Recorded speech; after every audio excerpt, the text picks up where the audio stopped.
Nuestros amigos de PharmAid nos traen una gran solución. Si necesitas comprar un medicamento para ti o tu familia, en PharmAid te recibimos el récipe de tu doctor de Venezuela. Mándanos tu receta a nuestro correo electrónico, llámanos y te despachamos de inmediato. Puedes pagar por teléfono y te asesoramos con el envío a una dirección local o directamente a Venezuela. Si estás en Miami, acércate a nuestra farmacia ubicada en la dirección que ves en pantalla y te llevas el medicamento al instante. En PharmAid damos una atención personalizada y te hacemos la vida fácil. Recuerda que si necesitas un medicamento para ti o para tu familiar en Venezuela, en PharmAid te brindamos una solución simple. Si llamas con la palabra clave Agárrate, te daremos un descuento especial.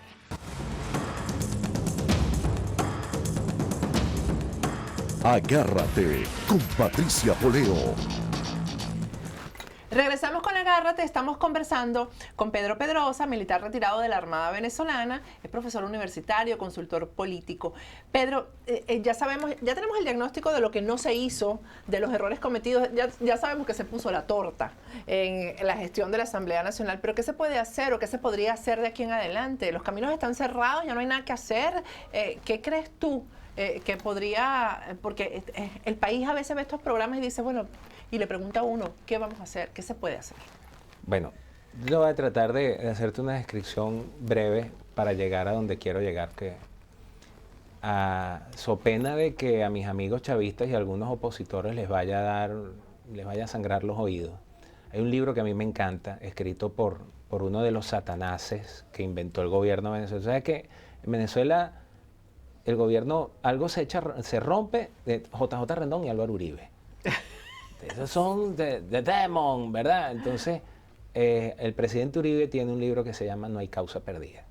Los venezolanos debemos recordar que Colombia, entre la década de los 80 y hasta finales de los 90, era un país que estaba en una situación igual o peor que la nuestra.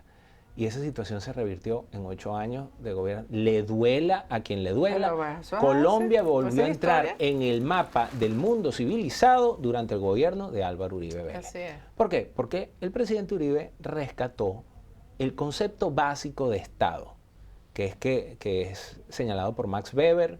El Estado es un ente poseedor del monopolio legal de la violencia.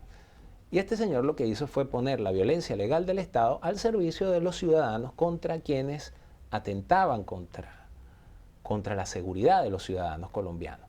Ese simple gesto permitió que vinieran inversiones, permitió que pasaran una cantidad de cosas que volvió a colocar a Colombia en la palestra del mundo.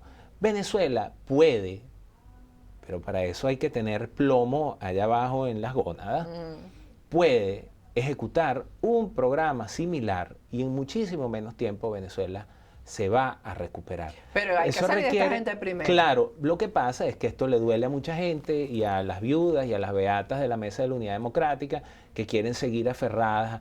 Lo primero que hay que horadar es ese peto protector del gobierno que se llama Mesa de la Unidad Democrática. Bueno, no la mesa como institución, diría yo, sino quienes la han dirigido, porque además es el único órgano inscrito de la oposición para ir a elecciones y todo ese cuento que hay. Pero es que yo no sé si las elecciones sean siempre el camino. Yo soy consultor político, entre otras cosas, hago consultoría electoral. Pero cuando eres consultor político, tú diseñas estrategias para tomar el poder político. Y en oportunidades se toma por la vía electoral. O mayormente en el mundo civilizado se toma por el poder político por la vía electoral. Pero Venezuela es un país sui generis. Entonces, con una dirigencia política que sea sobre todo coherente en sus planteamientos, que se oponga verdaderamente al gobierno y que dé soluciones inmediatas a problemas durísimos que tiene el país. En Venezuela a nadie se le ha ocurrido recoger a los más de 300, a los familiares de más de 300.000 víctimas de la delincuencia. Pues en Venezuela hay un gran fetiche. El problema de violencia en Venezuela, no. Venezuela tiene un problema de delincuencia y esa delincuencia utiliza la violencia como herramienta para amedrentar a los ciudadanos. A nadie se le ha ocurrido buscar a las familias de esos 300.000 e introducir una demanda contra el Estado por no cumplir eso, ni buscar a los que han fallecido de mengua en los hospitales y crear en torno a eso un gran movimiento nacional por el rescate de la seguridad, por el rescate de las cosas que verdaderamente, lo que yo te decía, la Asamblea Nacional ha podido en una mañana derogar la ley de ilícitos cambiarios y la ley de precios justos, que son las leyes que establecen pero es que es un juego trancado, Pedro, no, porque pero, entonces hacen eso y ya en el TCJ pero dice no, que ¿sabes no, qué entonces... pasa, Patricia? Que el TCJ no me interesa y yo sé que eso me va a pasar. A mí lo que me interesa es sacar a la población de los debates estériles, de las conversaciones fútiles y poner, mire, este es nuestro problema. Y en torno a eso vamos a empezar. Y eso lo hubiese dado, cuando el TCJ me lo rechaza, yo tengo la oportunidad de poner eso en la agenda pública nacional y crear un movimiento que, bueno, está bien, entonces vamos a ir a un referendo para derrogar. Si es que quiere seguir jugando el juego democrático, pero el ir tomando esas pequeñas acciones en diferentes frentes, lo que va a generar ¿Tú crees que es... los errores que se cometen o que no se haya hecho eso es porque que son ingenuos? Porque o es a propósito. No. Dime cuál es tu opinión. No, yo opino, y esto es, a ver, yo sí soy muy dogmático en esas cosas, o sea, yo sí creo que la construcción de un centro político parte de la existencia de extremos políticos. Cada vez que Maduro dice la derecha venezolana, eso es lo más antiecológico del mundo, porque mueren 2 koalas atragantados con eucalipto en Nepal. Porque en Venezuela sencillamente no existe derecha política. Eso no existe. No A mí existe. cada vez que me dicen que soy de la derecha, yo digo, pero entonces, es que en mi vida, no o sea, existe. eso no existe. Entonces, esa formación ¿qué política, pasa? Que esos principios esa no clase existen. política que está en este juego sabe que la forma de ellos sobrevivir y de ser exitosos es que este modelo político rentista continúe. No lo digo yo, querido televidente, lo dice Juan Carlos Rey, el más insigne politólogo venezolano en la crisis de la democracia venezolana y el Pacto Populista de Conciliación de Élite. Busquen ese libro, está en Google. O léanse también Juan Carlos Rey, El futuro de la democracia en Venezuela. No es que yo lo digo porque tuve una aparición divina, vino un arcángel. No, esta clase política sabe y entiende que la forma de hacer política en Venezuela es obtener una gran cantidad de dinero producto de la renta petrolera. De esa renta petrolera vive el gobierno y vive la oposición, y no desde ahorita. Eso ha sido siempre así, lo denunció el doctor Arturo Uslar Pietri. Por eso es que Uslar Pietri no pudo llevar adelante su partido político. Entonces, esa clase política no le ha ofrecido al país otra visión y otra forma de cómo se conduce un país. Inclusive, tan arraigada está esa forma de vivir en los venezolanos, que uno ve en la comunidad venezolana que viene aquí a vivir a los Estados Unidos, que aún no hacen clic en que este estilo de vida que ellos llevan acá es producto de que el Estado no se mete en sus vidas ni les da nada, sino que es producto de su capacidad de generar riqueza. Entonces el paradigma de distribución de riqueza que hemos tenido siempre en Venezuela hay que cambiarlo por el paradigma de creación de riqueza. A los pobres hay que dejar de tratarlos, hay que tratarlos como pobres y dejar de tratarlos como minusválidos, porque el ser pobre tiene la virtud de tener la posibilidad de salir de la pobreza. No, con la productividad. Por supuesto, pero no es a través de la dádiva, del regalo y de la dependencia y de la misión que se logra eso. Ese tema, chicos, de esa tarjetica que están dando y que la gente se mata con bueno, esa tarjetica, qué humillación tan grande. Qué humillación, pero es que nadie... ¿En qué momento nos convertimos en eso? Patricia, en esas ovejas? ¿hace cuánto tú no escuchas en el discurso político de cualquier político venezolano? En mi primer año de gobierno voy a crear 100.000, 200.000, 300.000 empleos. Nadie. ¿Se le escucha a Trump? Absolutamente. Bueno, pero en Venezuela no lo escucha. No. Tú sabes que en una oportunidad, esto es muy duro, lo que voy a decir, pero un venezolano acá me dijo, nosotros no somos muy diferentes de los americanos, pero tenemos una diferencia fundamental. Aquí al americano promedio le hacen falta 4 cosas para vivir: pizza, cerveza y fútbol americano. Y la cuarta, trabajo. A nosotros nos hace falta la arepa, la cerveza y el béisbol. Y todo eso lo provee el Estado. A estos aquí le hace falta el trabajo. Y el trabajo es la única cosa que puede liberar a los venezolanos. Es lo único, claro que sí. Claro Entonces, que sí. eso no está en el discurso, No es otro. no lo para ponen nada. en la palestra, no lo están fomentando y entonces nosotros seguimos esperando el Estado. Mira, se habla constantemente, no sé cuánto tiempo nos queda, de la cantidad de dinero que se han llevado esto. Incluso el año pasado, Freddy Guevara, siendo presidente de la Comisión de Contraloría, dijo, vamos a recuperar el dinero. Mire, esos son procesos de años. Claro. No me hables del dinero que se han llevado, que en algún momento habrá que recuperarlo. Háblame del dinero que hemos dejado de producir.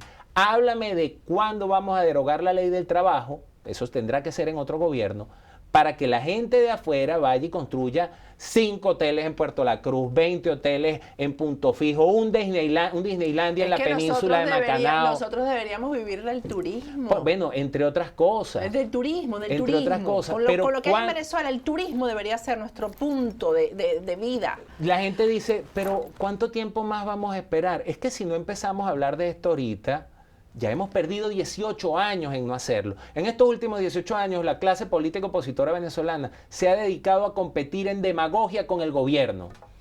Claro, hicieron la demagogia Bueno, la más gran propuesta de sofisticada. Manuel Rosales en la La candidatura, tarjeta la tarjeta minegra, que era la demagogia en tarjeta electrónica, Claro, un poquito más hay el sofisticada. cuento de que tú no puedes ir contra los regalos que ha dado el gobierno, contra estas limonas que ha dado el gobierno. Entonces la gente no va a votar por la oposición si tú les dices que le vas a quitar las limonas. Entonces, esas. Patricia, no hay liderazgo, porque ese es otro gran problema de las democracias en general y en particular de la venezolana, que vivimos de la sondeocracia. ¿Qué quiere escuchar la gente? Eso es lo que yo le digo. Ahora, los líderes, disculpa, sí. no le dicen a la gente lo que la gente quiere escuchar.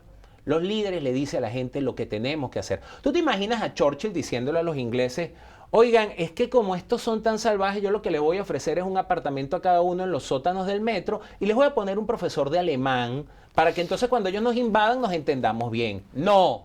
Sangre, esfuerzo, sudor y lágrima. Y caminaremos sobre las tumbas de nuestros compañeros, pero vamos a derrotar al totalitarismo. Eso es un líder. Pero mira, Pedro, esa mentalidad que yo estoy de acuerdo contigo en que eso está pasando en Venezuela, ¿cómo se hace para revertir ese daño? Porque ese es el gran daño, el daño de tú no tienes que trabajar porque yo te voy a dar la cerveza, te voy a dar lo que tú necesitas, etcétera, ¿no? Yo nunca voy a olvidar una discusión que tuve con una persona de mi familia política, ella me decía, una joven preparadísima, universitaria, talentosísima, y me decía que ella estaba esperando que le regalaran su casa y es chavista y que yo soy chavista porque yo quiero que me regalen mi casa. Y decía, pero ¿por qué? ¿Cómo es posible que tú no quieras que por tu capacidad, por tu trabajo, tú te puedas comprar tu casa? Lo que pasa... Entonces ese es un mal que ya está pero en Patricia, la conciencia del venezolano, Pedro. No, porque no le han mandado el mensaje contrario, el mensaje de la otra acera. El mensaje de la otra acera es el siguiente: tú, que eres productivo y que trabajas, no tienes que pagarle la casa a nadie. Eso le duele a todo el mundo. Cuando tú haces entrar en conciencia a un montón de personas de que lo que él paga en el impuesto al valor agregado, en los impuestos municipales, lo que va a ir destinado a pagarle la casa a alguien que no fue productivo, eso duele. Y eso es algo de lo cual los venezolanos no tenemos conciencia, porque pagamos sumas irrisorias de impuestos y lo pagamos muy alegremente los pocos que pagamos impuestos. Pedro, la Fuerza Armada. Mira, la Fuerza Armada no es muy distinta al resto del país. Hay un gran fetiche creado en torno a la Fuerza Armada y los principales constructores de ese fetiche son los dirigentes políticos de oposición. De hecho, tú acabas de nombrar una delación de Julio Borges. La Fuerza Armada tiene una plena conciencia de que quienes más los odian son los dirigentes políticos de la oposición.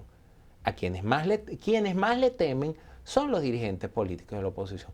Pero, contrario a lo que debería ser, la Fuerza Armada no es una Fuerza Armada elitesca, como por supuesto nuestra clase política tampoco es una élite política.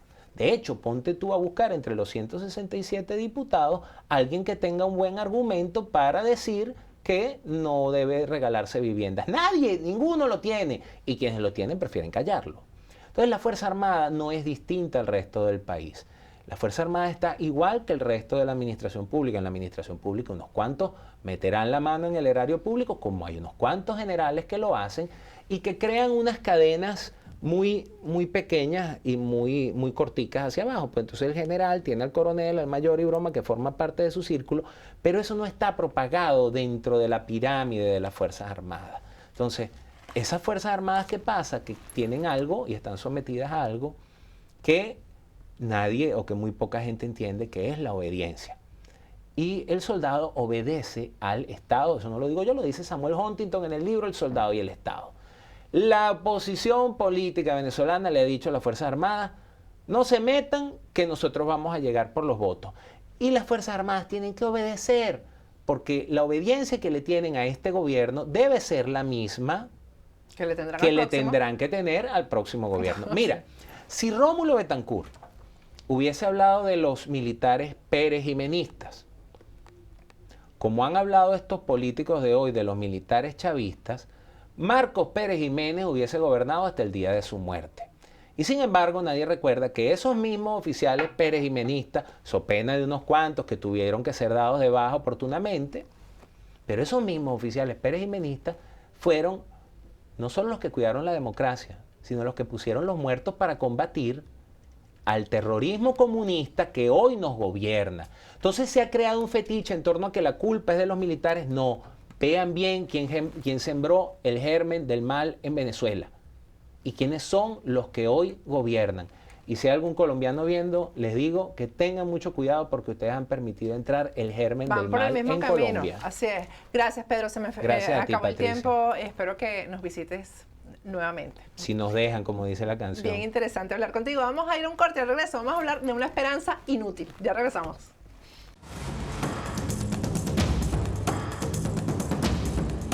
Agárrate con Patricia Poleo.